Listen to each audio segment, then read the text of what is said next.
पाकिस्तान में पार्लियामेंट जे public accounts committee मुल्क में खंड जे वधंदड़ क़ीमतुनि जे मामले ते सॾायल इजलास में गुज़िरियल माली साल दौरान उन जी बरामद ऐं मौजूदा माली साल जे पहिरें महीने में हुकूमत पारां उन जी दरामद जी इजाज़त वारी पॉलिसी ते ॻणतीअ जो इज़हार कयो आहे। इजलास दौरान गुज़िरियल माली साल में खंड बरामद कंदड़ शुगर मिलनि जूं तफ़सीलूं बि पेश कयूं वयूं ऐं मुल्क में खंड जे क़ीमतुनि में वाध सबबि शुगर मिलनि खे थियल नफ़े जे तफ़सीलनि बाबति पिणु शुरा खे आगाह कयो वियो।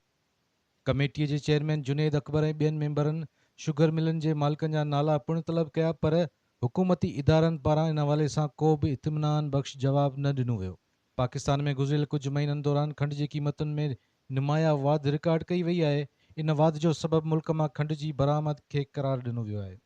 जॾहिं त गुज़िरियल साल लॻभॻि 7,15,000 टन खंड बरामद कई वई। हुकूमत पारां खंड जे बरामद जो जवाज़ उन जे सरप्लस स्टॉक खे ज़ाहिर कयो वियो, पर बरामद खां पोइ मक़ामी मार्केट में खंड जी क़ीमत में वाध रिकॉर्ड थी ऐं मुल्क जे कुझु इलाइक़नि में खंड जी क़ीमत 200 रुपयनि खां बि वधी वई।